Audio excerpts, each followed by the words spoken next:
ಪರಂಪರೆಗೆ ಹಣೆ ಮಣಿದು ಶಿವಸ್ವರೂಪಗಳೇ ತಮ್ಮೆಲ್ಲರಿಗೂ ಶರಣು ಶರಣಾರ್ಥಿಗಳು. ಇವತ್ತಿನ ದಿವಸ ಪ್ರಶ್ನೋಪನಿಷತ್ ಅನ್ನುವಂಥ ಉಪನಿಷತ್ತು ಪ್ರಾರಂಭ ಮಾಡ್ತಾ ಇದ್ದೇವೆ.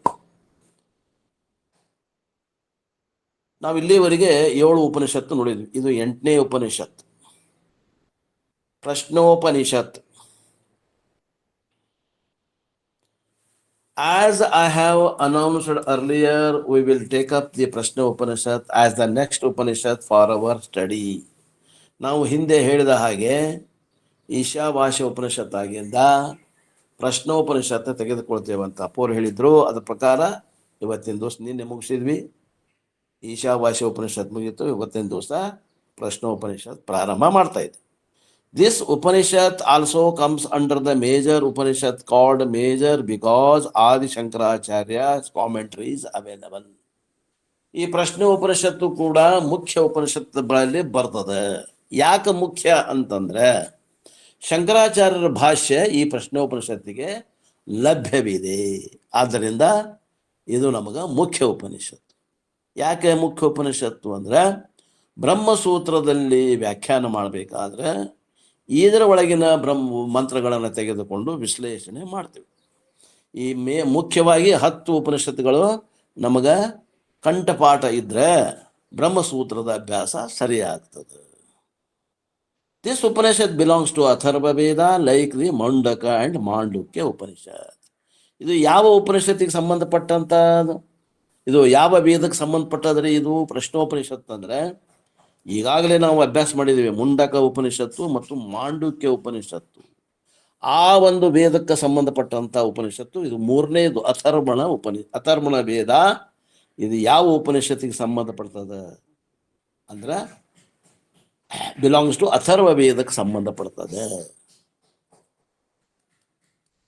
And of them, the Mundaka Upanishad is called Mantra Upanishad, occurring in the earlier part of Veda. ವೇದಗಳಲ್ಲಿ 3 ಭಾಗದ, ಒಂದು ಸಂಹಿತೆ ಭಾಗ, ಒಂದು ಮಂತ್ರ ಭಾಗ, ಒಂದು ಬ್ರಾಹ್ಮಣ ಭಾಗ, 4 ಭಾಗದ ಒಂದು ಉಪನಿಷತ್ ಭಾಗ.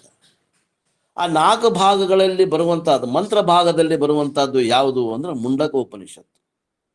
Both Mundaka and Prashna are complementary Upanishad, and in Mundaka Upanishad the entire teaching was given in 2 stages in the form of 2 vidyas, Paravidya and Aparavidya. ಪ್ರಶ್ನೋಪನಿಷತ್ತು ಮತ್ತು ಮುಂಡಕ ಉಪನಿಷತ್ತು ಎರಡು ಒಂದಕ್ಕೊಂದು ಸಹಕಾರಿ ಅದಾವ. ಅಲ್ಲಿ ಏನು ನೋಡೇವಿ ಅದ ಸ್ವಲ್ಪ ಆಳವಾಗಿ ಇಲ್ಲಿರ್ತದೆ. ಮುಂಡಕ ಉಪನಿಷತ್ತು ಒಳಗಂಗಾರೆ ಏನು ನೋಡೇವಿ ಅಂತ ನೆನಪು ಮಾಡ್ಕೊಂಡ್ರೆ ಆ ವಿದ್ಯೆ ಏನದ, ಈ ವಿದ್ಯೆಯಲ್ಲಿ ಪರಾವಿದ್ಯ ಮತ್ತು ಅಪರಾವಿದ್ಯ ಅಂತ 2 ಭಾಗಗಳನ್ನು ಮಾಡ್ತದೆ. ನಾವು ನೋಡೇವಿ ಈ ಭಾಗ ಪರಾವಿದ್ಯ ಮತ್ತು ಅಪರಾವಿದ್ಯ. ಮತ್ತು ಹಂಗಾರೆ ಪರಾವಿದ್ಯ ಅಂದ್ರೆ ಏನು, ಅಪರಾವಿದ್ಯ ಅಂದ್ರೆ ಏನ್ರಿ?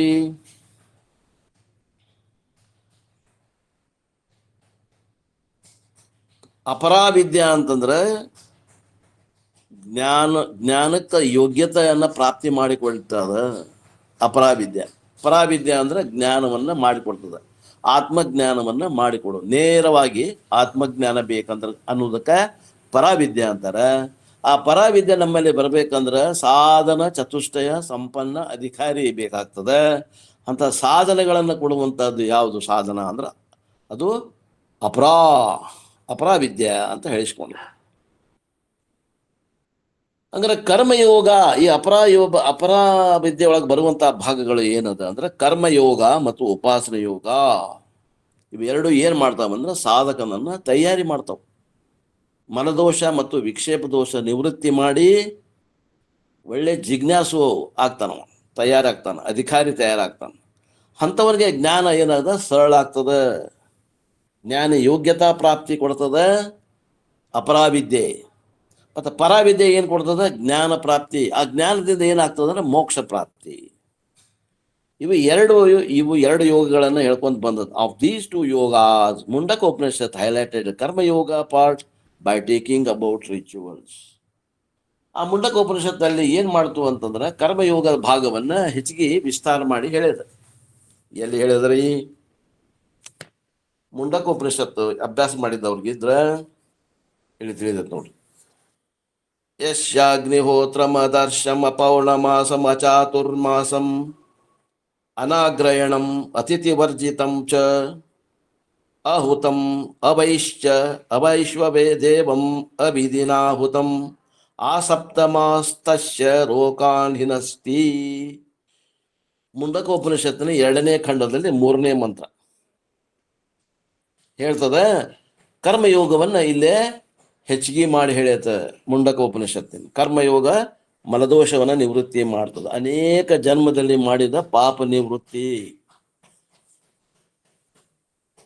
ಕರ್ಮಯೋಗ ವಾಸ್ ಹೈಲೈಟೆಡ್ ಇನ್ ಮುಂಡಕೋಪನಿಷತ್. ಮುಂಡಕೋಪನಿಷತ್ತು ಕರ್ಮಭೋಗ ಯೋಗವನ್ನ ಹೆಚ್ಚಿಗೆ ಮಾಡಿ ಹೇಳುತ್ತೆ. ಯಾಕೆ ಹೆಚ್ಚಿಗೆ ಮಾಡಿ ಹೇಳುತ್ತೆ ಅಂದ್ರೆ ಸಾಧಕರಲ್ಲಿ ಆ ದೋಷ ಹೆಚ್ಚಿಗೆ ಇರ್ತದೆ. ಪ್ರಾರಂಭಿಕ ಹಂತದಲ್ಲಿ ಆ ದೋಷ ಹೆಚ್ಚಿಗೆ ಇರ್ತದೆ.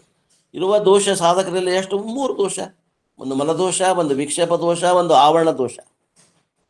ಮಲ ವಿಕ್ಷೇಪ ದೋಷಗಳನ್ನ ತಾವೇ ಕಳ್ಕೊಂಡು ಗುರುವಿನ ಹತ್ರ ಬರಬೇಕು.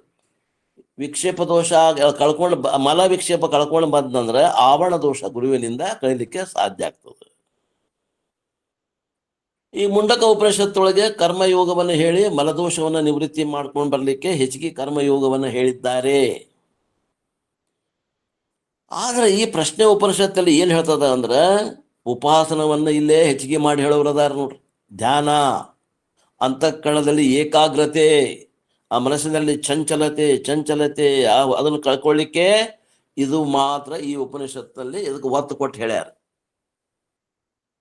ಉಪಾಸನಾ ಈಶ್ವರ ಆಸ್ ಸೂರ್ಯ ಭಗವಾನ್, ಸೂರ್ಯನನ್ನು ಆರಾಧನೆ ಮಾಡುವುದು ಹೇಳ್ತಾರೆ. ಸೂರ್ಯ ಉಪಾಸನ ಆಸ್ ಈಶ್ವರ ಉಪಾಸನ. ನಾವು ಈಶಾವಾಸ್ಯ ಉಪನಿಷತ್ತಲ್ಲಿ ನೋಡಿದ್ದೇವೆ. ಪೂಷನ್ ಅಂತ ಮಂತ್ರ ಬಂದದ, ಅದರಲ್ಲಿ ಈಶ್ವರ ಉಪಾಸನ ಅಥವಾ ಸೂರ್ಯ ಉಪಾಸನವನ್ನು ಹೇಳ್ಯದ. ಈಸ್ ಹೈಲೈಟೆಡ್ ಇನ್ ಪ್ರಶ್ನೋಪನಿಷತ್. ಅದನ್ನ ಇಲ್ಲೇ ಪ್ರಶ್ನೋಪನಿಷತ್ತದಲ್ಲಿ ಹೆಚ್ಚಿಗೆ ಮಾಡಿ ಹೇಳಲಾಗಿದೆ. ಅಂದ್ರೆ ಮಲದೋಷ ನಿವೃತ್ತಿ ಏನೋ ಆಗ್ಯದ ಕೆಲವು ಮಂದಿಗೆ, ಅಧಿಕಾರಿಗಳಿಗೆ. ವಿಕ್ಷೇಪ ದೋಷ ನಿವೃತ್ತಿ ಆಗಿಲ್ಲ. ಅಂದ್ರೆ ಸಾಕಷ್ಟು ನಿಷ್ಕಾಮ ಉಪಾಸನೆ ಧ್ಯಾನಾದಿಗಳನ್ನ ಮಾಡಿರುವುದಿಲ್ಲ. ಅಂಥವ್ರಿಗೆ ಇಲ್ಲೇನಾಗ್ತದೆ, ಧ್ಯಾನವನ್ನ, ನಿಷ್ಕಾಮ ಧ್ಯಾನವನ್ನ, ನಿಷ್ಕಾಮ ಉಪಾಸನೆಯನ್ನ ಪ್ರಶ್ನೋಪನಿಷತ್ತಲ್ಲಿ ಹೇಳ್ತಾರೆ. ದೇರ್ಫೋರ್ ಇಟ್ ಈಸ್ ಎ ಸನ್ ಉಪನಿಷತ್, ಸೂರ್ಯ ಉಪನಿಷತ್. ಇಲ್ಲಿ ಉಪನಿಷತ್ತು ಸೂರ್ಯಂದು ಇರುವುದರಿಂದ ಇದಕ್ಕೆ ಸೂರ್ಯ ಉಪನಿಷತ್ತು ಅಂತ ಕರೀತಾರೆ. ಪ್ರಶ್ನೋಪನಿಷತ್ತು ಅಂತಾರ, ಸೂರ್ಯ ಉಪನಿಷತ್ತು ಅಂತ. The glory of Surya Bhagavan is talked a lot. Surya ಭಗವಂತನ ಮಹಿಮೆಯನ್ನ ಇಲ್ಲಿ ಬಹಳಷ್ಟು ಹೇಳಲಾಗಿದೆ. On Pongal we have to read this Upanishad. Pongal ಅಂತ ಮಾಡ್ತಾರೆ ನೋಡ್ರಿ, ನಮ್ಮಲ್ಲೇ ಇದು ಮಾಡ್ತೇವಲ್ಲ, ಜನವರಿ 14 ದಕ್ಷಿಣಾಯನ ಮುಗಿದು ಉತ್ತರಾಯಣ ಪ್ರಾರಂಭ ಆಗೋ ಕಾಲಕ್ಕೆ ಇದನ್ನ ಏನ್ ಮಾಡ್ತಾರೆ, ವಿಶೇಷವಾಗಿ ಚಾಂಟ್ ಮಾಡೋದು ಅಥವಾ ಪಾರಾಯಣ ಮಾಡೋದು ರೂಢಿ ಅದ ಆಸ್ತಿಕರಲ್ಲಿ. Surya Bhagavan has to be visualised as Hiranyagarbha or Ishwara, and upasana is presented exactly like the Vishwarupa of the 11th chapter of Bhagavad Gita. ಸೂರ್ಯ ಭಗವಂತನನ್ನ ಇಲ್ಲೇ ಹಿರಣ್ಯ ಗರ್ಭ ಅಂತ ತಿಳ್ಕೊಂಡು ಉಪಾಸನೆ ಮಾಡ್ಬೇಕು. ಹಿರಣ್ಯ ಗರ್ಭ ಅಂದ್ರೆ ಏನ್ರಿ? ಹಿರಣ್ಯ ಗರ್ಭ ಅಂದ್ರೆ ಏನ್ರಿ? ಸಮಷ್ಟಿ ಸೂಕ್ಷ್ಮ ಶರೀರ ಹೇಳ್ರಿ. ಸಮಷ್ಟಿ ಸೂಕ್ಷ್ಮ ಶರೀರ. ಸಮಷ್ಟಿ ಸೂಕ್ಷ್ಮ ಶರೀರ ಅಭಿಮಾನಿ ಅನ್ಬೇಕು. ಅರ್ಧ ನುಂಗಬಾರದು. ಸಮಷ್ಟಿ ಸೂಕ್ಷ್ಮ ಶರೀರ ಅಭಿಮಾನಿ ಹಿರಣ್ಯ ಗರ್ಭ. ಅವನ ಬೇರೆ ಅಲ್ಲ, ಸೂರ್ಯ ಬೇರೆ ಅಲ್ಲ, ಸೂರ್ಯ ದೇವತ ಬೇರೆ ಅಲ್ಲ, ಅಥವಾ ಈಶ್ವರ ಬೇರೆ ಅಲ್ಲ. ಈ ರೀತಿಯಿಂದ ಉಪಾಸನೆಯನ್ನ ಮಾಡಕತ್ತಾರೆ. ಇದು ಎಕ್ಸಾಕ್ಟ್ಲಿ ಹೆಂಗದ ಅಂದ್ರೆ ನಾವು ಭಗವದ್ಗೀತೆಯಲ್ಲಿ 11ನೇ ಅಧ್ಯಾಯದಲ್ಲಿ ವಿಶ್ವರೂಪದಲ್ಲಿ ಏನು ಉಪಾಸನೆ ಹೇಳ್ಯಾರ ಅದು ಎಕ್ಸಾಕ್ಟ್ಲಿ ಹಂಗ ಇದೆ. This we find in the first part of Prashnopanishad. ಈ ಉಪಾಸನೆಯನ್ನ ನಾವು ಈ ಉಪನಿಷತ್ತಿನಲ್ಲಿ ಮೊದಲನೇ ಭಾಗದಲ್ಲಿ ನೋಡ್ತೀವಿ. There after it talks about actual Brahmavidya in later portion. ಇದು ಹೇಳಿದ ನಂತರ ಮುಂದೆ ಅದು ಆವರಣ ದೋಷ ಭಂಗ ಆಗಲಿಕ್ಕೆ ಏನು ಜ್ಞಾನ ಬೇಕು, ಆ ಬ್ರಹ್ಮನ ಲಕ್ಷಣ ಏನು, ತತ್ವಮಸಿ ಮಹಾವಾಕ್ಯ ಹೆಂಗೆ ಹೇಳ್ತಿದ್ವಿ ಹಂಗೆ ಮಹಾವಾಕ್ಯ ಈ ಮಂತ್ರಕ್ಕೆ ಸಂಬಂಧಪಟ್ಟ ಅಥರ್ವಣ ವೇದಕ್ಕೆ ಸಂಬಂಧಪಟ್ಟಂತ ಮಹಾವಾಕ್ಯವನ್ನ ಅದು ಏನ್ ಮಾಡ್ತದ, ಜೀವಾತ್ಮ ಪರಮಾತ್ಮ ಅಭೇದ ರೂಪವಾದಂತಹ ದರ್ಶನವನ್ನ ಮಾಡಿ ಹೇಳ್ತದೆ. And because it belongs to Atharvana Veda, the Shanti Pata is similar to the Atharvana Upanishad. And what is the same part? Shanti Pata. Atharvana ವೇದಕ್ಕನ ಒಂದು ಶಾಂತಿ ಪಾಠ. ಆ ಅಥರ್ವಣ ವೇದದಲ್ಲಿ ಯಾವುದೇ ಉಪನಿಷತ್ ಬರಲಿ ಅದೇ ಮಂತ್ರವನ್ನು ಹೇಳ್ಬೇಕಾಗ್ತದೆ ಶಾಂತಿ ಪಾಠ. ಹಂಗಾರ ನಾವು ಮುಂಡಕ ಉಪನಿಷತ್ತಾಗಲಿ ಅಥವಾ ಮಾಂಡುಕ್ಯ ಉಪನಿಷತ್ತೇ ಆಗಲಿ ಈ ಅಥರ್ವಣ ವೇದದ ಯಾವ ಶಾಂತಿ ಪಾಠ ಮಾಡಿದ್ದೀವಿ? ಮಾಡೇವಿ ನಾವು. ಅದೇ ಶಾಂತಿ ಪಾಠವನ್ನು ಇಲ್ಲೇ ಶಾಂತಿ ಪಾಠವಾಗಿ ಇಟ್ಕೊಂಡಿದ್ದ ಭದ್ರಂ ಕರ್ಣೇಬಿ ಅನ್ನುವಂಥ ಮಂತ್ರದ. Since we have elaborately seen the meaning, I will just summarize the meaning of Shanti Pata and thereafter we can enter this text proper.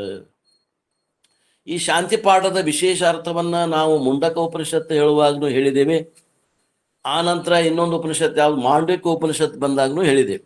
ಆದ್ದರಿಂದ ಈ ಸಲ ನಾವು ಅದನ್ನ ಹೇಳಲಿಕ್ಕೆ ಹೋಗಂಗಿಲ್ಲ, ಬರೇ ಸಂಕ್ಷಿಪ್ತವಾಗಿ ಹೇಳಿ ಹೋಗ್ತೇನೆ. We will start by chanting the Shanti Pata. We will chant together. ಎಲ್ಲರೂ ಕೂಡಿ ನಾವು ಈ ಮಂತ್ರವನ್ನು ಪ್ರಾರಂಭ ಮಾಡೋಣ. ಓಂ ಭದ್ರಂ ಕರ್ಣೇಭಿಃ ಶೃಣುಯಾಮ ದೇವಾಃ ಭದ್ರಂ ಪಶ್ಯೇಮಾಕ್ಷಭಿರ್ಯಜತ್ರಾಃ ಸ್ಥಿರೈರಂಗೈಃ ತುಷ್ಟುವಾಗುಂಸಸ್ತನೂಭಿಃ ವ್ಯಶೇಮ ದೇವಹಿತಂ ಯದಾಯುಃ. ಸ್ವಸ್ತಿ ನ ಇಂದ್ರೋ ವೃದ್ಧಶ್ರವಾಃ ಸ್ವಸ್ತಿ ನಃ ಪೂಷಾ ವಿಶ್ವವೇದಾಃ ಸ್ವಸ್ತಿ ನಸ್ತಾರ್ಕ್ಷ್ಯೋ ಅರಿಷ್ಟನೇಮಿಃ ಸ್ವಸ್ತಿ ನೋ ಬೃಹಸ್ಪತಿರ್ದದಾತು. ಓಂ ಶಾಂತಿ ಶಾಂತಿ ಶಾಂತಿ. ಯಾರೂ ಮಾಡಲೇ ಇಲ್ಲ. ಚಾಂಟಿಂಗ್ ಕೂಡಿ ಮಾಡೋಣ ಅಂದಿದ್ರು ಯಾರೂ ಮಾಡಲಿಲ್ಲ. ರೂಢ ಮಾಡ್ಕೊಡ್ರಿ. Though through the Shanti Pata, the spiritual seekers are asking the same some favors from Ishvara. ಈ ಒಂದು ಶಾಂತಿ ಪಾಠದಿಂದ ಸಾಧಕರಾದವರು ಈಶ್ವರನಿಂದ ಏನೋ ಒಂದು ಬೇಡಿಕೆಯನ್ನು ಇಟ್ಟಿದ್ದಾರೆ. ಏನಿಟ್ಟಾರೆ ಬೇಡಿಕೆ? So the first favor he asks is that there should be all-round health at a physical level. ಭಗವಂತ ನನಗೆ ಈ ಗ್ರಂಥವನ್ನು ಮುಗಿಸುವ ಮಟನು ಒಳ್ಳೆಯ ಆರೋಗ್ಯವನ್ನು ಕೊಡು. ಆರೋಗ್ಯ ಇಲ್ಲ ಅಂದ್ರೆ ಕೇಳಾಕ ನನಗಾಗೋದಿಲ್ಲ. at a sensory level and a mental level and at intellectual level. ಆರೋಗ್ಯ ಹೆಂಗಿರಬೇಕು ಅಂದ್ರೆ 3 ಹಂತದಲ್ಲಿ ಸಮೃದ್ಧಿ ಇರಬೇಕು. ಏನ್ರಿ? ನನ್ನ ಜ್ಞಾನೇಂದ್ರಿಯಗಳು ಸರಿಯಾಗಿ ಕೆಲಸ ಮಾಡಬೇಕು. ಕಣ್ಣು, ಕಿವಿ, ಮೂಗು, ನಾಲಿಗೆ, ಚರ್ಮಗಳು ಎಲ್ಲ ಜ್ಞಾನೇಂದ್ರಿಯಗಳು ಸರಿಯಾಗಿ ಕೆಲಸ ಮಾಡಬೇಕು. ನನ್ನ ಮನಸ್ಸು ಅನ್ನುವಂಥದ್ದು ಕೂಡ ನೀವು ಹೇಳ್ದಂಗೆ ಅದು ವೃತ್ತಿ ಹಾಕುವಂತ ಹೋಗ್ಬೇಕು. ಆ ನಂತರ ನನ್ನ ಬುದ್ಧಿ ಅದಕ್ಕೆ ಸಹಕಾರಿಯಾಗಿ ಅದು ಇರಬೇಕು. 3 ಲೆವೆಲ್, 3 ಒಂದು ಹಂತದಲ್ಲಿ ನನ್ನ ಶರೀರದಲ್ಲಿ, ಮನಸ್ಸಿನಲ್ಲಿ ಮತ್ತು ನನ್ನ ಬುದ್ಧಿಯಲ್ಲಿ ಆರೋಗ್ಯವನ್ನು ಕೊಡು Ishwara. I should be fit enough to regularly come to the class and also receive the teaching, retain the teaching and assimilate the teaching. ಭಗವಂತ ನನಗೆ ದಿನ ಕ್ಲಾಸಿಗೆ ಬರುವಂಥ ಬುದ್ಧಿ ಕೊಡು. ಯಾವುದೇ ಕೆಲಸ ಇದ್ರೆ, ಎಂಥದೇ ಒತ್ತಡ ಇದ್ರೆ ಈ 10 ರಿಂದ 11 ಬಿಟ್ಟು ಮಾಡ್ತೇನೆ ಅನ್ನುವಂತಹ ಒಂದು ಬುದ್ಧಿಯನ್ನು ಕೊಡು. ನಾನು ಒಂದು ದಿವಸನು ಇನ್ಮ್ಯಾಗ ಕ್ಲಾಸ್ಗೆ ತಪ್ಪಿಸೋದಿಲ್ಲ. ಮತ್ತು ನನಗೆ ಹೆಂಗೆ ಕೊಡಬೇಕು ವಿದ್ಯೆ ಅಂತಂದ್ರೆ, ನೀನು ಕೊಟ್ಟಿದ್ದು ವಿದ್ಯೆ ನನಗೆ ತಿಳಿಬೇಕು, ತಿಳಿದಿದ್ದು ನನ್ನಲ್ಲಿ ಉಳಿಬೇಕು. ಅಷ್ಟೇ ಅಲ್ಲ, ನನಗೆ ಯಾವುದಾದ್ರೂ ನನ್ನ ಜೀವನದಾಗ ದುಃಖಗಳು ಬಂದ್ರೆ ಆ ದುಃಖವನ್ನು ದಾಟಿ ಹೋಗ್ಲಿಕ್ಕೆ ಆ ವಿದ್ಯೆ ನನಗೆ ಸಹಾಯ ಮಾಡಬೇಕು. ಬರೇ ಬುಕ್ಕಿನ ವಿದ್ಯೆ ಆಗಿ ಇರಬಾರದು. ನೀ ಏನು ಹೇಳ್ತದ ಉಪನಿಷತ್ತು ಅದು ನನಗೆ ಸಹಾಯಕ್ಕೆ ಬರಬೇಕು. Receiving, retaining and assimilating. ಆ ವಿದ್ಯೆಯನ್ನು ಪಡಿಬೇಕು, ಅದು ನನ್ನಲ್ಲಿ ಉಳ್ಕೋಬೇಕು. ಆ ನಂತರ ಅದು ನನ್ನ ಕಷ್ಟ ಕಾಲಕ್ಕೆ ಸಹಾಯಕ್ಕೆ ಬರಬೇಕು. For that we required all-round health. ಇದಕ್ಕೇನು ಬೇಕಾಗ್ತದೆ ಅಂದ್ರೆ ನಮಗೆ ಪೂರ್ಣ ಪ್ರಮಾಣದ ಆರೋಗ್ಯ ಬೇಕಾಗ್ತದೆ. ನಮ್ಮ ಮನಸ್ಸು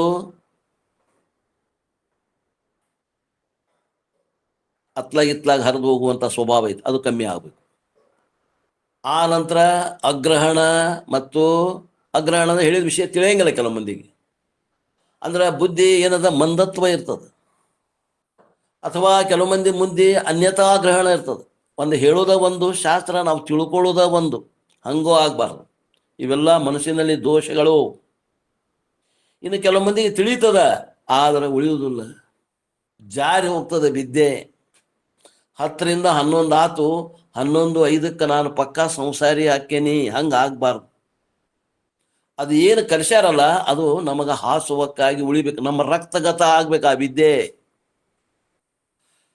ಅಂದ್ರೆ ಮಾತ್ರ ನಮ್ಮ ಕಷ್ಟ ಕಾಲಕ್ಕೆ ಅದು ಸಹಾಯಕ ಬರ್ತದ. ಇಲ್ಲ ಅಂದ್ರೆ ಬುಕ್ಕಿನ ವಿದ್ಯೆ ಆಗ್ತದ, ನಮ್ಮ ಸಹಾಯಕ ಬರೋದಿಲ್ಲ. ಮತ್ತು ಹೆಂಗಿದ್ಯೋ ಹಂಗ ಇದ್ದೆ, ಏನು ಉಪಯೋಗ?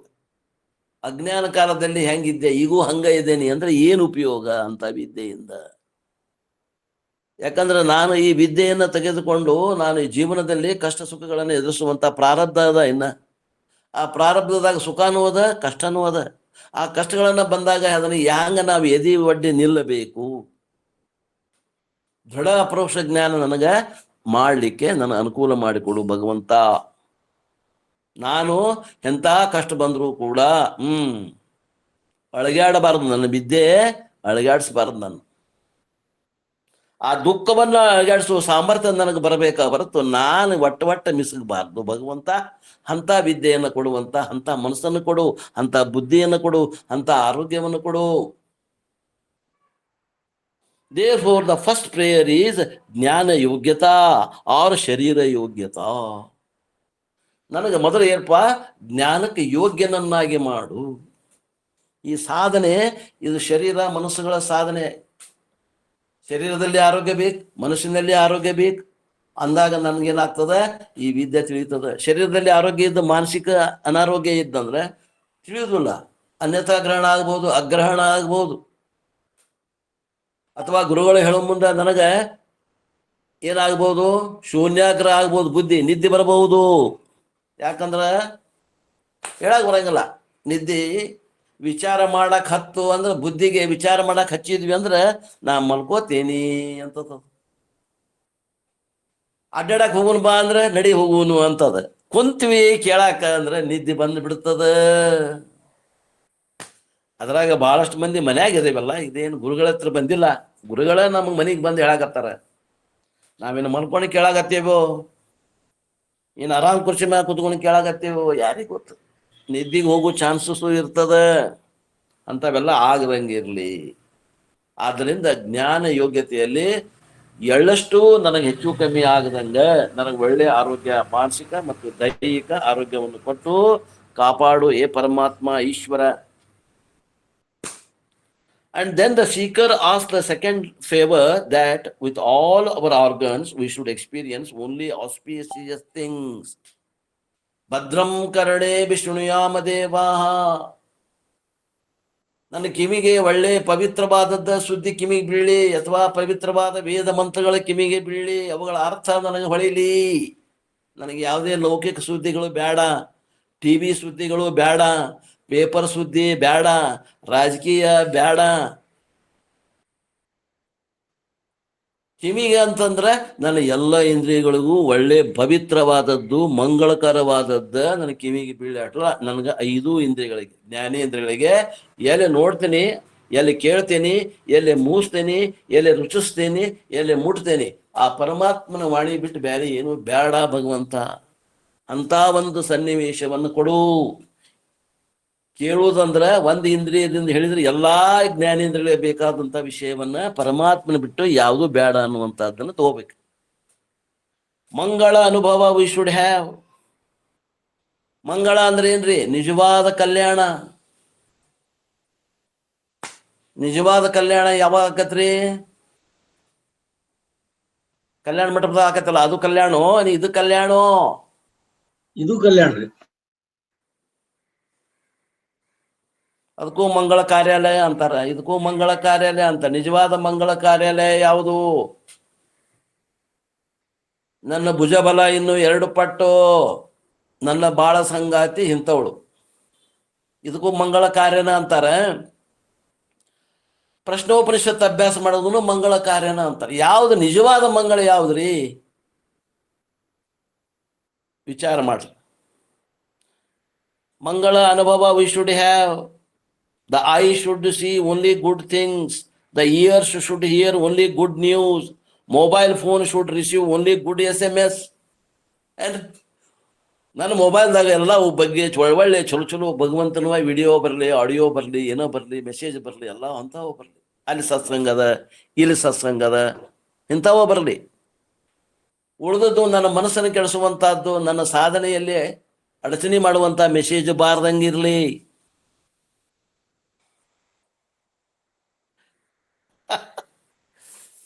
So therefore let only auspicious experience come to me. ಭಗವಂತನ ವಿಚಾರ ಬಿಟ್ಟು ಬೇರೆ ಯಾವುದು ಇಂದ್ರಿಯಕ್ಕೆ ಏನದ ಎಲ್ಲ ದೃಷ್ಟಿ ಕಡೆ, ಎಲ್ಲ ಕಡೆಯನ್ನು 5 ಜ್ಞಾನೇಂದ್ರಿಯಗಳಿಗೆ ವಿಷಯಗಳ ನನಗೆ ಭಗವಂತನ ಪ್ರಾಪ್ತಿಗೆ ಬೇಕಾಗುವಂತ ಸಲಕರಣೆಗಳನ್ನ ಒದಗಿಸಿಕೊಡ ಭಗವಂತ. Because any other thing can disturb my mind. ಅದನ್ನ ಬಿಟ್ಟು ಬೇರೆ ಏನಾರ ತೋರಿಸಿದಿ ನನ್ನ ಮನಸ್ಸಿಗೆ ಘಾಸಿ ಆಗ್ತದೆ. ಯಾಕ ನನ್ನ ಮನಸ್ಸು ಬಹಳ ಚಂಚಲ ಚಂಚಲ ಚಂಚಲ ಅದ. ಒಂದು ಮೆಸೇಜ್ ಯಾವ್ದಾರ ನನಗೆ ಬಂತು ಅಂತಂದ್ರೆ ಪ್ರಶ್ನೋಪನಿಷತ್ ಜಿಗದ್ ಹೋಗ್ತದ, ಅಲ್ಲಿ ಹೋಗ್ತದ, ನನ್ನ ಟಣ್ ಅಂತ ಹೋಗ್ತದ. ನಂದು ಮನಸ್ಸು ಮಂಗ್ಯಾನ ಹಂಗದ. ನಂದು ಒಬ್ಬ ರಾಜ ಮಂಗ್ಯಾನ PA ಮಾಡ್ಕೊಂಡಿದ್ನಂತ.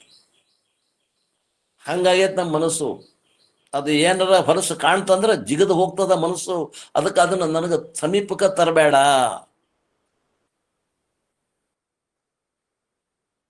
ನನ್ನ ಮನಸ್ಸು ಯಾವಾಗಲೂ ಶ್ರವಣ ಮನನ ನಿಧಿಧ್ಯಾಸನದಾಗ ಉಳಿಯುವಂಗ ಮಾಡು. ಅಂಡ್ ಶ್ರವಣಂ ಈಸ್ ಔಟ್. ನನ್ನ ಮನಸ್ಸಿಗೆ ಏನಾದರೂ ಒಂದು ವಿಷಯ ವಸ್ತುವನ್ನು ಕಂಡ್ತು ಅಂತಂದ್ರೆ ಮನಸ್ಸು ಟಣ್ಣಂತ ಜಿಗಿತದ. ಶ್ರವಣ ಹೋತ್, ಮನನ ನಿಧಿಧ್ಯಾಸನ ದೂರದ ಮಾತು. And this auspiciousness can be interpreted in 2 ways. ಈ ಮಂಗಳ ಅನ್ನುವಂಥದ್ದು 2 ರೀತಿಯಿಂದ ಹೇಳಕ್ ಬರ್ತದೆ. For all general people, auspicious means noble experiences. But in case of a spiritual seeker, auspiciousness always means Vedanta. ನೋಡ್ರಿ, ಸಾಮಾನ್ಯ ಜನರದೇವ್ರಿ, ಲೌಕಿಕ ಜನರದೇವ್ರಿ, ನಮಗೆ ಮಂಗಳ ಕಾರ್ಯ ಅಂದ್ರೆ ಅದು ಏನು ಹೇಳಿದ್ರಲ್ಲ ಇಷ್ಟೊತ್ತನ, ಅದೇ ಮಂಗಳ ಕಾರ್ಯ. 2 ಕೈಗೆ 4 ಕೈ ಆಗೋದು ಮಂಗಳ ಕಾರ್ಯ. ಮದುವೆ ಆದ್ಮ್ಯಾಗ ಮಕ್ಕಳಾಗೋದು ಮಂಗಳ ಕಾರ್ಯ. ಆಸ್ತಿ ಮಾಡೋದು ಮಂಗಳ ಕಾರ್ಯ.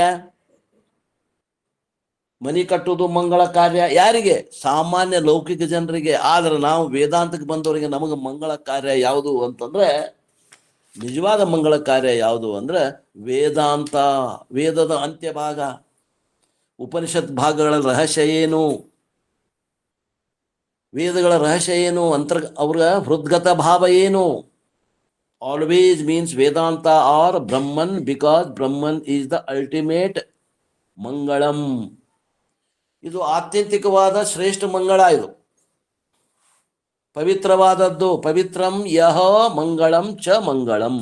ಮಂಗಳಗಳಲ್ಲಿ ಅತಿ ಉತ್ತಮವಾದ ಮಂಗಳ ಯಾವುದು ಅಂದ್ರೆ ಆ ಬ್ರಹ್ಮಜ್ಞಾನವೇ ನಿಜವಾದ ಮಂಗಳ.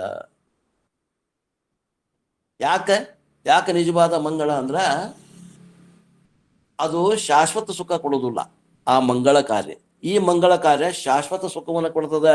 ಅತ್ಯಂತ ದುಃಖದ ನಿವೃತ್ತಿ, ಪರಮಾನಂದ ಪ್ರಾಪ್ತಿ ರೂಪ ಮೋಕ್ಷವನ್ನು ಕೊಡ್ತದೆ. ಇದು ಶಾಶ್ವತವಾದಂಥ ಬಿಡುಗಡೆ. ಅದು ಟೆಂಪರರಿ ಸುಖ ಕೊಡ್ತದೆ. ಅದು ವಿಷಯ ಸುಖ, ಇದು ಅವಿಷಯ ಸುಖ. Therefore, let me hear auspicious words means let me hear Vedanta more and more. ವೇದಾಂತ ಬಿಟ್ಟು ನನ್ನ ಕಿವಿಗೆ ಏನೂ ಬೀಳ್ದಂಗಿರ್ಲಿ ಅಂತ ನಮ್ಮ ಶಿಷ್ಯ. And let me see Brahman everywhere. ನನ್ನ ಭಾಗ್ಯ ಹೆಂಗ ಆಗ್ಬೇಕಂದ್ರ ಯತ್ರ ಯತ್ರ ಮನೋಯಾತಿ ತತ್ರ ತತ್ರ ಬ್ರಹ್ಮ ದರ್ಶನಂ. ನನ್ನ ಮನಸ್ಸು ಎಡಕ್ಕೆ ನೋಡಿದ್ರೆ ಅಲ್ಲಿಯೂ ಬ್ರಹ್ಮ ಕಾಣಬೇಕು, ಮುಂದೆ ನೋಡಿದ್ರು ಬ್ರಹ್ಮ ಕಾಣಬೇಕು, ಬಲಕ್ಕೆ ನೋಡಿದ್ರು ಬ್ರಹ್ಮ ಕಾಣಬೇಕು, ಹೊಳ್ಳಿ ನೋಡಿದ್ರು ಬ್ರಹ್ಮ ಕಾಣಬೇಕು, ಮ್ಯಾಗ ನೋಡಿದ್ರು ಬ್ರಹ್ಮ ಕಾಣಬೇಕು, ತಳಗ್ ನೋಡಿದ್ರು ಬ್ರಹ್ಮ ಕಾಣಬೇಕು. ವಾಯುವ್ಯ ಈಶಾನ್ಯ ಆಗ್ನೇಯ ನೈಋತ್ಯ 8 ದಿಕ್ಕು 10 ದಿಕ್ಕಿಗೆ ನೋಡಿದ್ರು ಎಲ್ಲಿ ನೋಡಿದ್ರು ಪರಮಾತ್ಮನನ್ನು ಕಾಣುವಂತ ಭಾಗ್ಯ ನನ್ನದಾಗಬೇಕು ಭಗವಂತ. ಅಂತಾದ ಒಂದು ನನಗ ಆರೋಗ್ಯ ಮತ್ತು ಪರಿಸರವನ್ನ ಕೊಡು. This is the second prayer, experience of auspiciousness. ಆ ಒಂದು ಆತ್ಮಸ್ವರೂಪದ ಅನುಭವ, ಅಪರೋಕ್ಷ ಜ್ಞಾನ ಆಗಿ ನನಗದರ ಅನುಭವ ಆಗುವಂಗ ನನಗೆ ಅನುಗ್ರಹಿಸು. Then the third favor is that this spiritual journey of Prashna Upanishad is without any obstacle. ಏನ್ರಿ, ಗ್ರಂಥ ಯಾವುದೇ ಗ್ರಂಥ ಪ್ರಾರಂಭ ಮಾಡಬೇಕಾದ್ರೆ ಏನು, ನಿರ್ವಿಘ್ನ ಸಮಾಪ್ತಿ ಆಗಬೇಕು. ನಿರ್ವಿಘ್ನ ಸಮಾಪ್ತಿ ಕಾಮೋ ಮಂಗಳಂ ಆಚರೇತ್. ಹಿಡಿದಂಥ ಕಾರ್ಯ ಯಥಾರ್ಥವಾಗಿ ಸಾಂಗವಾಗಿ ಸಾಗಿ ಅದು ಸಮಾಪ್ತಿಯಾಗಲಿ. ಸೊ ಮೇ ಆಲ್ ದ ದೇವತಾಸ್ ಗಿವ್ ಅಸ್ ಬಾನ್ ವಾಯೇಜ್. ಎಲ್ಲ ದೇವತೆಗಳಿಗೂ ನಮಗೆ ಆಶೀರ್ವಾದ ಮಾಡಲಿ, ನಮಗೆ ಶುಭವನ್ನು ಹಾರೈಸಲಿ. So that my spiritual journey without hindrance, ನನ್ನ ಆಧ್ಯಾತ್ಮಿಕವಾದ ಪ್ರಯಾಣ ಯಾವುದೇ ತೊಂದರೆಗಳ ರಹಿತವಾಗಿ ಆಗಲಿ, ಸರಾಗವಾಗಿ ಆಗಲಿ.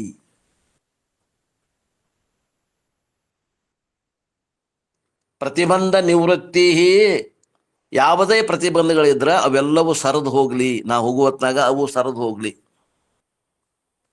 ಸೊ ಆರೋಗ್ಯಂ ಮಂಗಳ ಅನುಭವ ಆ್ಯಂಡ್ ಪ್ರತಿಬಂಧ ನಿವೃತ್ತಿ ಅಂದ್ರೆ 3 ಪ್ಯಾರಾದಾಗ ಏನು ಹೇಳಕತ್ತಾರಪ್ಪ ಅಂತಂದ್ರೆ, ಈ ಶಾಂತಿ ಪಾಠದಲ್ಲಿ ನನಗೆ ಒಳ್ಳೆ ಆರೋಗ್ಯ ಕೊಡು, ಮಂಗಳಕರವಾದಂಥ ಅನುಭವ ಆಗಲಿ, ಪ್ರತಿಬಂಧಗಳ ನಿವೃತ್ತಿ ಆಗಲಿ, ಈ 3 ಬೇಡಿಕೆಗಳನ್ನು ಶಿಷ್ಯನಾದಂಥವನು ಈ ಶಾಂತಿ ಪಾಠದಲ್ಲಿ ಮಾಡ್ತಾ ಇದ್ದಾನೆ. These are the things a spiritual seeker seeks from the Lord, and the prayer concludes with Om Shanti Shanti Shanti. ನಿಜವಾದ ಸಾಧಕ ಭಗವಂತನಲ್ಲಿ ಕೇಳುವಂಥ ಬೇಡಿಕೆ ಹಿಂಗಿರ್ಬೇಕ ಹೊರತು ಇದನ್ನ ಬಿಟ್ಟು ಬೇರೆ ಇರಬಾರದು. ನಮ್ಮ ಹೆಂಗದ ನೋಡ್ಕೊಳ್ರಿ ನೀವು, ನಮ್ಮ ಬೇಡಿಕೆ ಪ್ರಾರ್ಥನೆ ಯಾವಾಗಾರ ಹಿಂಗೆ ಅದಾವೇನ್ರಿ? ನಮಗೆ ಹೆಂಗದಾವ್ರಿ ನೋಡ್ಕೊಡ್ರಿ, ಅವನ್ನ ಚೇಂಜ್ ಮಾಡ್ಕೊಡ್ರಿ. ಈಗ 7ನೇ ಉಪನಿಷತ್ ನಾವು ಮಾಡೋದು, ಇನ್ನೂ ಅದನ್ನ ಮಾಡಾಕತ್ತೇವೆ ಅಂದ್ರೆ ಏನು ಉಪಯೋಗ? ಇಷ್ಟು ಪ್ರಾರ್ಥನೆ ಆದ್ಮ್ಯಾಗ 3 ಸಲ ಶಾಂತಿ ಶಾಂತಿ ಶಾಂತಿ ಅಂತ ಹೇಳ್ಕೊಂಡು ಹೇಳೈತೆ. ಯಾಕೆ? that let the obstacles coming from oneself, adhyatmika pratibandha, then adi bhautika obstacles coming from the other living beings around adi daivaka, from natural forces like rain, thunder, overheat, all the things are adi daivika, let them come down for my sake. Shanti shanti shanti. ಆದಿ ಭೌತಿಕ, ಆಧ್ಯಾತ್ಮಿಕ ಮತ್ತು ಆಧ್ಯಾತ್ಮಿಕ, ಆದಿ ದೈವಿಕ, ಇನ್ನೊಂದು ಯಾವ್ದ್ರಿ? ಆದಿ ಭೌತಿಕ. ಈ 3 ಕಡೆಯಿಂದ ಬರುವಂತಹ ತೊಂದರೆಗಳು ನನಗೆ ಕಡಿಮೆ ಆಗಲಿ. ಆಧ್ಯಾತ್ಮಿಕ ಅಂತಂದ್ರೆ ನನ್ನಿಂದ ನನಗೆ ಏನಾರ ಅಡಚಣೆ ಬರುವ ಇದ್ವು ಅಂದ್ರೆ ಆಧ್ಯಾತ್ಮಿಕ ಪ್ರತಿಬಂಧಕಗಳು ನಿವಾರಣೆ ಆಗಲಿ. ಆದಿ ಭೌತಿಕ ಅಂತಂದ್ರೆ ಇನ್ನು ನನ್ನ ಬಿಟ್ಟು ಉಳಿದಂತಹ ಜೀವಿಗಳಿಂದಾಗಲಿ ಬರುವಂತಹ ದುಃಖಗಳಿಗೆ ಆದಿ ಭೌತಿಕ. ಮತ್ತು ಆದಿ ದೈವಿಕ ಅಂತಂದ್ರೆ ಈ ಏನದ ಮಳೆ, ಅತಿವೃಷ್ಟಿ, ಅನಾವೃಷ್ಟಿ,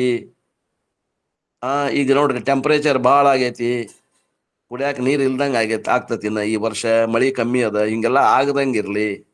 ಸಕಾಲಕ್ಕೆ ಮಳೆ, ಸಕಾಲಕ್ಕೆ ಚಳಿ, ಬೆಳೆಗಳು ಎಲ್ಲ ಸರಿಯಾಗಿ ಬರುವಂಗ ವಾತಾವರಣ ಇರಲಿ, ಅವುಗಳಿಂದ ಏನು ತೊಂದರೆ ಆಗದಂಗೆ ಇರಲಿ. ಆದಿ ದೈವಿಕ ಯಾವುದೂ ತೊಂದರೆಗಳು ಆಗಬಾರದು. Let them come down for my sake, ನನ್ನ ಸಲುವಾಗಿ ಈ 3 ತಾಪತ್ರೆಗಳು ಬಾರದಂಗೆ ಇರಲಿ. ದೋಸ್ ಇಸ್ ದಿಸ್ ಶಾಂತಿ ಪಾಠ. We will now enter the text. ಓಂ ನಮೋ ಪರಮಾತ್ಮನೇ ನಮಃ. ಹರಿ ಓಂ. ಮಂತ್ರ ನಂಬರ್ 1. ಈ ಒಂದು ಪ್ರಶ್ನೋಪನಿಷತ್ತಿನಲ್ಲಿ ಎಷ್ಟು ಪ್ರಶ್ನೆಗಳಿದಾವಂದ್ರೆ, ಶಿಷ್ಯರು 6 ಮಂದಿ ಅದಾರ, ಗುರು ಒಬ್ಬನೇ. ಪ್ರಶ್ನೋಪನಿಷತ್ ಎಷ್ಟು ಮಂದಿ ಶಿಷ್ಯರ್ರಿ? 6 ಮಂದಿ ಶಿಷ್ಯರು. ಗುರು ಮಾತ್ರ ಒಬ್ಬನೇ, ಪಿಪ್ಪಲಾದ ಋಷಿ. ಅವ್ರು ಯಾರು ಏನು ಅನ್ನೋದನ್ನ ಅವ್ರ ಹೇಳ್ತಾರ. ಈಗ ಮೊದಲನೇ ಪ್ರಶ್ನೆ. ಹರಿ ಓಂ. ಸುಕೇಶಾಚ ಭರದ್ವಾಜ ಶೈಬ್ಯಶ್ಚ ಸತ್ಯಕಾಮಃ ಸೌರ್ಯಾಯಣೀ ಚ ಗಾರ್ಗ್ಯಃ ಕೌಶಲ್ಯಾಶ್ಚಾಶ್ವಲಾಯನು ಭಾರ್ಗವೋ ವೈದರ್ಭಿ ಕಬಂದಿ ಕಾತ್ಯಾಯನಸ್ತೆ ಹೈತೆ ಬ್ರಹ್ಮಪರಾ ಬ್ರಹ್ಮನಿಷ್ಠಾ ಪರಂ ಬ್ರಹ್ಮಾನ್ವೇಷಮಾಣ ಏಷಃ ವೈ ತತ್ಸರ್ವಂ ವಕ್ಷತಿ ಇತಿ ತೇಹ ಸಮಿತ್ಪಾಣಯೋಃ ಭಗವಂತಂ ಪಿಪ್ಪಲಾದಂ ಉಪಸನ್ನಃ. ಇದು 1ನೇ ಮಂತ್ರ. ಏನದು ಅದ ಹೇಳ್ಕೊಂತ ಹೋಗ್ತದ, ಅದನ್ನ ಹೇಳ್ಕೊಂತ ಹೋಗ್ತೀನಿ ನಾನು. The Upanishad is known by the name Prashnopanishad because in this Upanishad 6 disciples approach a guru and each disciple ask a bunch of questions and one guru by name Pippalada. ಈ ಉಪನಿಷತ್ತಿನಲ್ಲಿ ಪ್ರಶ್ನೋಪನಿಷತ್ತು ಅಂತ ಹೆಸರು ಯಾಕೆ ಬಂದದ್ದು ಅಂದ್ರೆ, ಈ ಉಪನಿಷತ್ತಿನಲ್ಲಿ 6 ಮಂದಿ ಶಿಷ್ಯರು ಒಬ್ಬ ಗುರುವಿನನ್ನ ಭೇಟಿ ಆಗ್ತಾರೆ. ಮತ್ತು ಅವರು ತಮ್ಮದೇ ಆದಂಥ ಪ್ರಶ್ನೆಗಳನ್ನು ಕೇಳ್ತಾರೆ ಆ ಗುರುವಿಗೆ. ಆ ಗುರು ಆದಂಥವ ಯಾರು ಅಂತಂದ್ರೆ ಪಿಪ್ಪಲಾದ ಗುರು. ಅವ್ರು ಕೇಳಿದ ಪ್ರಶ್ನೆಗಳಿಗೆ ಅವನ ಉತ್ತರ ಕೊಡ್ತಾನೆ. ಸೊ ಇನ್ ಟುಡೇಸ್ ಕ್ಲಾಸ್ ನವಯೋಗಿ ಸಂವಾದ is the other way round. ಶಿಷ್ಯ ಡಿಸೈಪಲ್ ಈಸ್ 1 ನಿಮಿರಾಜ. ನಂಬರ್ 1 ಶಿಷ್ಯನ ಹೆಸರು ಏನಂದ್ರೆ ನಿಮಿರಾಜ. ಅವನ ಹೆಸರು ನಿಮಿರಾಜ. And Guru R 9 ನವಯೋಗಿ. ಏನದು ಚೇಂಜ್ ಆತ 8. ಇನ್ ಟುಡೇಸ್ ಕ್ಲಾಸ್ ನವಯೋಗಿ ಸಂವಾದ it is other way round, other way round. ಅವ್ರೇನೋ ಬೇರೆ ಹೇಳಕತ್ತಾರ. ಅವ್ರು ಯಾವುದೋ ಒಂದು ಮಂಗಳವಾರ ದಿವಸ ಕ್ಲಾಸ್ ಮಾಡಿದ್ರಂತ, ಅಲ್ಲಿ 9 ಮಂದಿ ಶಿಷ್ಯರಿದ್ರಂತ, ಇಲ್ಲಿ 6 ಮಂದಿ ಶಿಷ್ಯರದಾರ ಅಂತ ಹೇಳಕತ್ತಾರಪ್ಪ. And Guru are 9 Navayogi, but here it is reversed. Shishyas are 6 and 1 Guru answers. Since each chapter is in the form of Prashna and Pravachana, the Upanishad is called Prashna Pravachana Upanishad. ಶಿಷ್ಯರ ಪ್ರಶ್ನೆ ಮತ್ತು ಗುರುವಿನ ಉತ್ತರಗಳು ಇರುವುದರ ಮೂಲಕ ಇದಕ್ಕೆ ಪ್ರಶ್ನೋಪನಿಷತ್ ಅಂತ ಹೆಸರಿಟ್ಟಿದ್ದಾರೆ. And it is shortened as Prashnopanishad. ಇಲ್ಲಿ ಏನದ ಅಂದ್ರೆ ಇದಕ್ಕೆ ಖರೆ ಏನ್ ಅನ್ಬೇಕಾಗಿತ್ತು ಅಂದ್ರೆ ಪ್ರಶ್ನೆ, ಅದಕ್ಕೆ ಉತ್ತರ ಇರೋದು ಪ್ರವಚನ ಉಪನಿಷತ್ ಅನ್ಬೇಕಾಗಿತ್ತು. ಪ್ರಶ್ನ ಪ್ರವಚನ ಉಪನಿಷತ್ ಅನ್ನೋ ಬದಲಿ ಪ್ರವಚನ ಅನ್ನುವಂತಹ ಶಬ್ದವನ್ನು ತೆಗೆದುಹಾಕಿ ಪ್ರಶ್ನ ಉಪನಿಷತ್ ಅಂತ ಅಷ್ಟೇನೆ ಹೆಸರು ಇಟ್ಟಿದ್ದಾರೆ, ಅನ್ಲಿಕ್ಕೆ ಅನುಕೂಲ ಆಗಲಿ ಅಂತ ಅಷ್ಟೇ.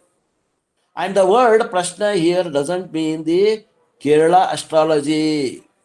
ಮತ್ತು ಇಲ್ಲಿ ಪ್ರಶ್ನೆ ಕೇಳೋದು ಅಂದ್ರೆ ಕೇರಳದಾಗ ಹೋಗಿ ಕೇಳ್ತಾರಲ್ಲ ಅಂಥ ಪ್ರಶ್ನೆಗಳಲ್ಲ.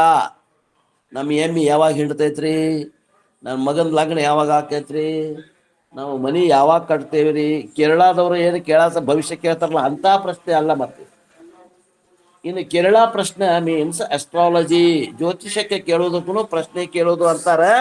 ಇಲ್ಲಿ ಆ ಪ್ರಶ್ನೆಗಳನ್ನು ಕೇಳುವಂಗಿಲ್ಲ. This is Prashnopanishad. And in Malayalam the word ಪ್ರಶ್ನೆ ಮೀನ್ಸ್ ಅ ಪ್ರಾಬ್ಲಮ್. ಮಲಯಾಳಂದ ಜ್ಯೋತಿಷಗಳಲ್ಲಿ ಏನು ಕೇಳಕ್ಕೆ ಹೋಗ್ತಿರಲ್ಲ, ಅಲ್ಲೇ ಪ್ರಶ್ನೆ ಕೇಳೋದು ಅಂದ್ರೆ ನಮ್ಮ ಸಮಸ್ಯೆಗಳನ್ನೇ ಕೇಳೋದು. ನಮ್ಮ ಎಮ್ಮೆ ರಕ್ತ ಹಿಂಡಾಗತ್ತೈತ್ರಿ, ನಮ್ಮ ಮಗನ ಲಗ್ನ ಆಗೈತಿ ಮಕ್ಕಳಾಗಿಲ್ರಿ, ನಮ್ಮ ಮಗಳ ಲಗ್ನ ಆಗಿಲ್ರಿ, ನಾವು ಮನೆ ಕಟ್ಬೇಕಂತೀವ್ರಿ ಆಗಬಾಲ್ದ್ರಿ, ಮನ್ಯಾಗ ರೊಕ್ಕನ ಉಳಿಬಾಲ್ದ್ರಿ, ಇಂಥ ಪ್ರಶ್ನೆಗಳಿಗೆ ಅವ್ರ ಪ್ರಶ್ನೆಗಳಂತ. ಜ್ಯೋತಿಷ ಕೇಳುವುದಕ್ಕೆ ಪ್ರಶ್ನೆ, ಸಮಸ್ಯೆಗಳ ಸಾಗರ.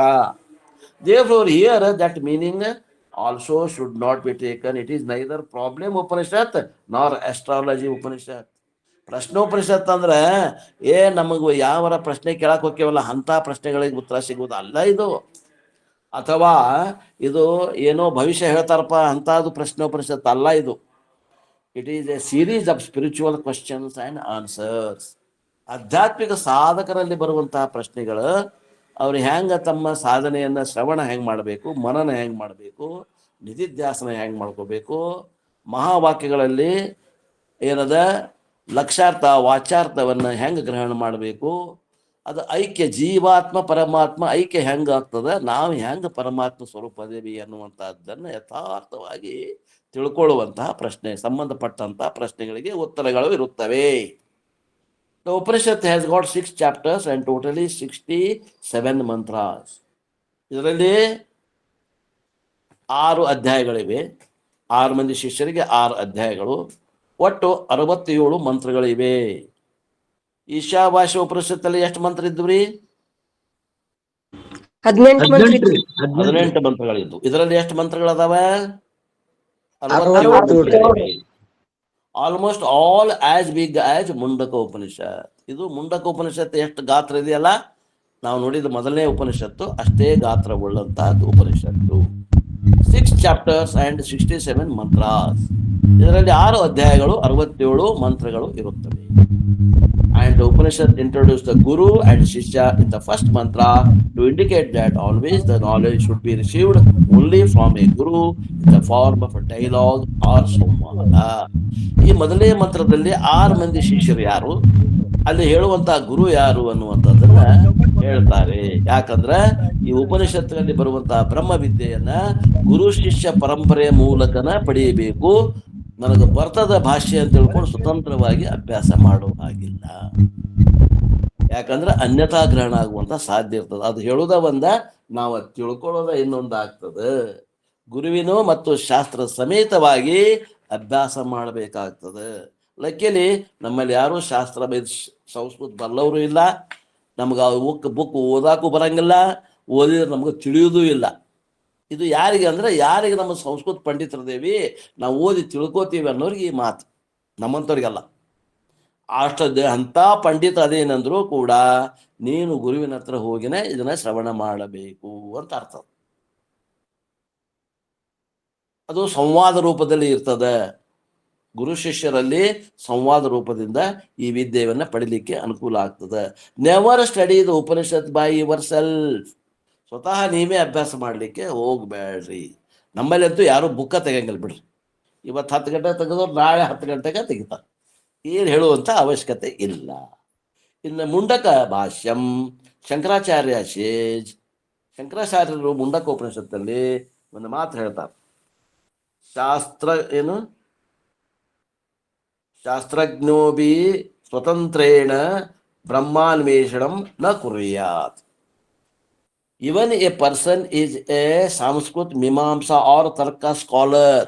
ನಾನು ತರ್ಕದಲ್ಲಿ ಪಂಡಿತ ಅದೇನಿ, ಮೀಮಾಂಸದಲ್ಲಿ ನಾನು ಬಲ್ಲಮದೇನಿ, ಸಂಸ್ಕೃತ ಭಾಷೆ ಬರ್ತದ ಅಂದ್ರೂ ಕೂಡ, even if has all these scholarships, ಇಷ್ಟೆಲ್ಲ ಪಾಂಡಿತ್ಯ ಇದ್ರೂ ಕೂಡ, ಈ should never attempt to study the Upanishad by himself. ಇಂಥವ್ರು ಇದ್ರೂ ಕೂಡ ನನಗೆ ಭಾಷೆ ಬರ್ತದ, ನಾನು ಮೀಮಾಂಸಾ ಶಾಸ್ತ್ರವನ್ನು ಅಭ್ಯಾಸ ಮಾಡೀನಿ, ತರ್ಕಶಾಸ್ತ್ರವನ್ನು ಅಭ್ಯಾಸ ಮಾಡೀನಿ ಅಂದ್ರೂ ಕೂಡ ಸ್ವತಂತ್ರವಾಗಿ ಈ ಗ್ರಂಥವನ್ನು ಅಭ್ಯಾಸ ಮಾಡಬಾರ್ದು. ಗುರುಮುಖೇನ ಅಭ್ಯಾಸ ಮಾಡ್ರಿ. Because one may not understand. ಯಾಕಂದ್ರೆ ಸರಿಯಾಗಿ ತಿಳುವಳಿಕೆ ಆಗುವುದು ಸಾಧ್ಯ ಇಲ್ಲ, ಭಾಳ ಕಮ್ಮಿ ಅದ. ನಾವು ಅವ್ರು ಹೇಳೋದ ಒಂದ, ನಾವು ತಿಳ್ಕೊಳ್ಳೋದ ಇನ್ನೊಂದು ಆಗ್ತದೆ. Not understanding is not problem. Often one can misunderstand. ಏನೂ ತಿಳಿಲಿಲ್ಲಪ್ಪ, ಓದಿದ್ವಿ ತಿಳಿಲಿಲ್ಲ ಅಂದ್ರೆ ಏನೂ ಸಮಸ್ಯೆ ಇಲ್ಲ. ಇಲ್ಲರಿ ನಾವೇ ಓದಿದ್ವಿ, ನಾವು ತಿಳ್ಕೊಂಡಿವಿ, ನಮ್ಮಂತ ತಿಳ್ಕೊಳ್ಳೋರ ಯಾರೂ ಇಲ್ಲ ಅನ್ನುವಂಥ ತಿಳ್ಕೊಂಡ್ವಿ. ಅದು ಸರಿಯಾದ ತಿಳುವಳಿಕೆ ಇದ್ದಿದ್ದಿಲ್ಲ ಅಂದ್ರೆ ಭಾಳ ಸಮಸ್ಯೆ ಆಗ್ತದೆ. Then it will be very difficult to save that person. ಅಂತ ಮಂದಿನ ಸಂಭಾಳಿಸೋದು ಕಷ್ಟ ಆಗ್ತದೆ. ದೇರ್ಫೋರ್ ದೇ ಸೇ ತದ್ವಿಜ್ಞಾನಾರ್ಥಂ ಸ ಗುರುಮೇವ ಅಭಿಗಚ್ಚೇತ್ ಸಮಿತ್ ಪಾಣಿ ಶ್ರೋತ್ರಿಯಂ ಬ್ರಹ್ಮನಿಷ್ಠಂ. ಎಲ್ಲಿ ಬಂದೈತ್ರಿ ಮಂತ್ರ? ಇದು ಮುಂಡಕ ಉಪನಿಷತ್ತ ಬಂದದ. ಏನಂತ ಐತಿ ಇದು? ನಡಕಿನ ಮಂತ್ರ ಕೊಟ್ಟಾರ. ಮೊದಲು ಏನದ? ಪರೀಕ್ಷ ಲೋಕಾನ್ ಕರ್ಮಚಿತ್ತಾನ್ ಬ್ರಾಹ್ಮಣ ಕೃತಃ ಕೃತೇನ ನಾಸ್ತಿ ತದ್ವಿಜ್ಞಾನಾರ್ಥಂ ಸ ಗುರುಮೇವ ಅಭಿಗಚ್ಚೇತ್ ಸಮಿತ್ಪಾಣಿ ಶ್ರೋತ್ರಿಯಂ ಬ್ರಹ್ಮನಿಷ್ಠಂ. ಲೌಕಿಕವಾದ ಏನ್ ಮಾಡ್ತಾನವ? ವಿವೇಕಿ ಆದವ ತನ್ನ ಲೌಕಿಕವಾದಂಥ ಅನುಭವಗಳನ್ನ ಹಿಮ್ಮುಖವಾಗಿ ನೋಡ್ಕೋತಾರ, ಸಿಂಹಾವಲೋಕನ ಮಾಡಿ ನೋಡ್ಕೋತಾರ. ನಾ ಏನೇನು ಮಾಡಿದೆ, ನನಗೆ ಏನು ಸಿಕ್ತು, ಟೋಟಲ್ ಪರೀಕ್ಷೆ ಮಾಡಿ ನೋಡಿದೆ, ನನಗೆ ಏನು ಬೇಕಾಗಿತ್ತು? ಸುಖ ಬೇಕಾಗಿತ್ತು. ಸುಖ ಸಿಕ್ತೇನು ಅಂತ ನೋಡ್ಕೋತಾರ. ನನಗೆ ಬೇಕಾದಂಥ ಸುಖ ಎಂಥದ್ದು? ಇವತ್ತಿದ್ದು ನಾಳೆ ಇಲ್ದಂಗೆ ಆಗೋದು ಬೇಕಾಗಿತ್ತೇನು? ನನಗೆ ಏನು ಈ ಒಮ್ಮೆ ಸಿಕ್ತಪ್ಪ ಅಂದ್ರೆ ಕಾಯಂ ಇರೋದು ಬೇಕಾಗಿತ್ತು? ಅಕೃತಃ ಕೃತೇನ ನಾಸ್ತಿ.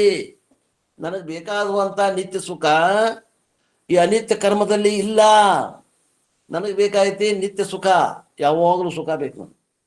ಇಲ್ರಿ ವಾರಕ್ಕೊಮ್ಮೆ ಸೋಮವಾರ 10 ರಿಂದ 11 ಕೊಡ್ತೇವೆ, ಇನ್ನು ಉಳಿದ 6 ದಿವಸ ಮತ್ತು 23 ತಾಸು ನಿನಗೆ ಕಷ್ಟನ ಕೊಡ್ತೇವೆ ಅಂದ್ರೆ ಯಾರು ಹ್ಞೂ ಅಂತೀರೇನು? ನಮ್ಗೆ ಎಂಥ ಸುಖ ಬೇಕಾಗೈತಿ ಅಂದ್ರೆ 24/7 ಬೇಕಾಗೈತಿ. ಆದ್ದರಿಂದ ಏನು ಮಾಡ್ಬೇಕಾಗ್ಯದ? ಹಂಗಾರೆ ಅದು ಕರ್ಮದಲ್ಲಿ ಇಲ್ಲ. ಅಕೃತಃ ಕೃತೇನ ನಾಸ್ತಿ ತದ್ವಿಜ್ಞಾನಾರ್ಥಂ. ಅದನ್ನು ತಿಳ್ಕೊಬೇಕಂದ್ರೆ ಎಲ್ಲೈತಿಪ್ಪ ಅದು ವಿದ್ಯೆ? ಅದು ಎಲ್ಲೈತಿ ವಿದ್ಯೆ? ಅಲ್ಲಿ ಹೋಗ್ಬೇಕಾಗ್ತದೆ. ಅದು ಶ್ರೋತ್ರಿಯ ಬ್ರಹ್ಮನಿಷ್ಠ ಗುರುವಿನ ಹತ್ರ ಅದ. ಅದು ವೇದಾಂತ ಶ್ರವಣ ಮನನ ನಿಧಿಧ್ಯಾಸನ ಮಾಡೋದ್ರಿಂದ ಸಿಗ್ತದೆ. ಅದಿರೋ ಸ್ಥಳ ಹೇಳಿದ್ರು, ಅದು ಎಲ್ಲಿ ಸಿಗುವುದಿಲ್ಲ ಹೇಳಿದ್ರು. ಇನ್ನು ಎಲ್ಲಿ ಸಿಗ್ತೈತಿ ಅಂದ್ರೆ ಗುರುವಿನ ಹತ್ರ ಸಿಗ್ತೈತಿ ಅಂದ್ರೆ ಅವ ಏನ್ ಮಾಡ್ಬೇಕಂದ್ರೆ ತದ್ವಿಜ್ಞಾನಾರ್ಥಂ ಸ ಗುರು ಮೇ ಬಾಬಿಗಚ್ಚೇತ್, ಗುರುವಿನನ್ನ ಹುಡ್ಕೊಂಡು ಹೋಗ್ಬೇಕವ. ಮಲದೋಷ ವಿಕ್ಷೇಪ ದೋಷ ಕರ್ಮಯೋಗ ಮತ್ತು ಉಪಾಸನ ಯೋಗದಿಂದ, ನಿಷ್ಕಾಮ ಕರ್ಮಯೋಗ ನಿಷ್ಕಾಮ ಉಪಾಸನ ಯೋಗದಿಂದ ಅಧಿಕಾರತ್ವವನ್ನು ಪ್ರಾಪ್ತಿ ಮಾಡಿಕೊಂಡು ಆವರಣ ದೋಷ ಭಂಗಕ್ಕಾಗಿ ಅವ ಶ್ರೋತ್ರಿಯ ಬ್ರಹ್ಮಿಷ್ಠ ಗುರುವಿನನ್ನು ಹುಡುಕೊಂಡು ಹೋಗಬೇಕು.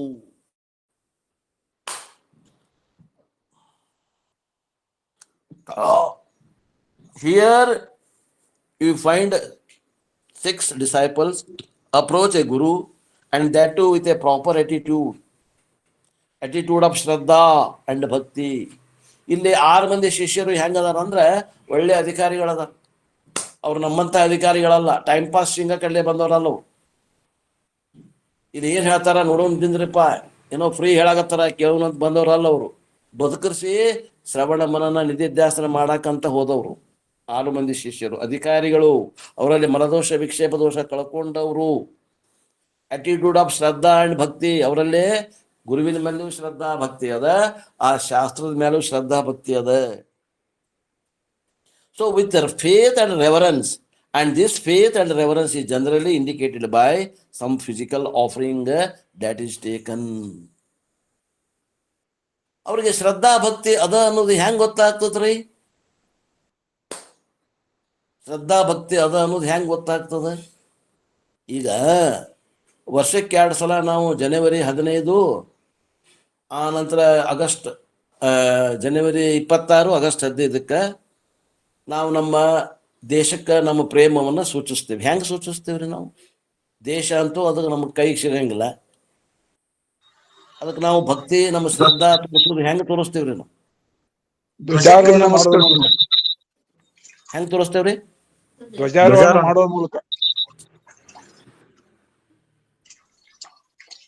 ಯಾರೋ ಏನೋ ಆಗತ್ತೀರಿ ಕೇಳವಂತ ಹೇಳ್ರಿ ನಮ್ಮ. ಧ್ವಜಾರೋಹಣ ಮಾಡುವ ಮೂಲಕ.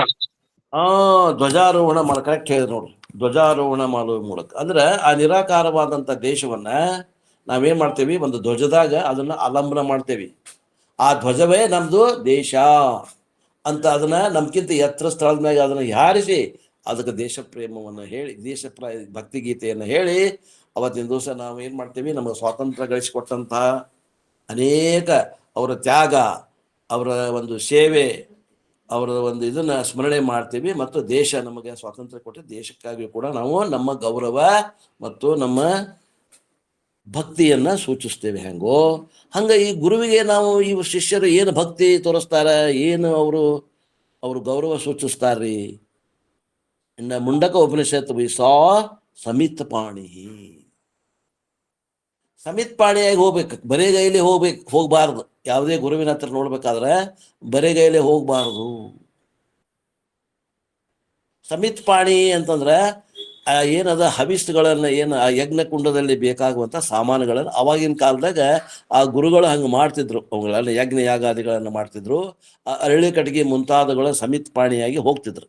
ಅವನ್ ತಗೊಂಡು ಹೋಗ್ತಿದ್ರು, ಹವಿಸ್ಗಳನ್ನು ತೆಗೆದುಕೊಂಡು ಹೋಗ್ತಿದ್ರು. ಈಗ ಏನ್ ಮಾಡ್ಬೇಕು ಅಂದ್ರೆ ಆ ಗುರುಗಳಿಗೆ ಏನ್ ಬೇಕು ಅದನ್ನು ಕೊಡ್ಬೇಕು ಅಷ್ಟೇ. ಏನ್ ಅವ್ರು ಕೇಳ್ತಾರ, ಅವ್ರಿಗೆ ಏನ್ ಸಹಾಯ ಆಗ್ತೈತಿ ಅಂತ ಅದನ್ನು ಒಯ್ದು ಕೊಡ್ಬೇಕು ಅಷ್ಟೇ. ನಮ್ದು ಭಕ್ತಿ ತೋರಿಸೋದು. ಅವ್ರಿಗೆ ಏನೂ ಬೇಕಾಗಿಲ್ಲ ಅಂತ ಅವ್ರು ಸನ್ಯಾಸಿ ಆಗಿರ್ತಾರೆ, ಅವ್ರಿಗೇನು ಕೊಡೋದೈತೆ, ಅವ್ರು ಹೊಳ್ಳಿ ನಮಗೇ ಕೊಡ್ತಾರೆ. ಸಿಮಿಲರ್ಲಿ ಹಿಯರ್ ಆಲ್ಸೋ, ಸಿಮಿಲರ್ಲಿ ಸನ್ಯಾಸಿ ಶಿಷ್ಯಾಜ್ come, that is what is given, look at the mantra. ಹಂಗಾರೆ ಶಿಷ್ಯರು ಹೆಂಗೆ ಬಂದ್ರು, ಅವರು ಹೆಂಗೆ ಶ್ರದ್ಧೆ ಇಟ್ಕೊಂಡು ಬಂದ್ರು, ಅವನ್ನ 2 ಮಂತ್ರಗಳ ಮುಂದಿನ 2 the first 2 sentences are not a part of Upanishad, it is general namaskar. ಉಪನಿಷತ್ತಿನ ಪ್ರಾರಂಭ ಆಗಂಗಿಲ್ಲ. ಅವರು ಶಿಷ್ಯರು ಯಾವ ರೀತಿಯಿಂದ ಗುರುವಿನನ್ನ ಭೇಟಿ ಆದ್ರು ಅನ್ನುವಂಥ ಮಂತ್ರಗಳನ್ನ ಅವನ ಹೇಳೋರದಾರ. 2ನೇ ಮಂತ್ರ ಮತ್ತು 3ನೇ ಮಂತ್ರದಲ್ಲಿ ಅವರ ಶ್ರದ್ಧಾ ಭಕ್ತಿ ಹೆಂಗಿತ್ತು ಅನ್ನೋದು ಹೇಳೋರದಾರ. ಆ ವಿಷಯವನ್ನು ಮತ್ತೆ ನಾಳಿನ ದಿವಸ ನೋಡೋಣ ಅನ್ನುವಲ್ಲಿಗೆ ಇವತ್ತಿನ ಈ ನನ್ನ ವಾಕೃಪ ಸೇವೆಯನ್ನು ಗುರುಪಾದಕ್ಕೆ ಸಲ್ಲಿಸಿ ನನ್ನ ವಾಣಿಗೆ ವಿರಾಮ್.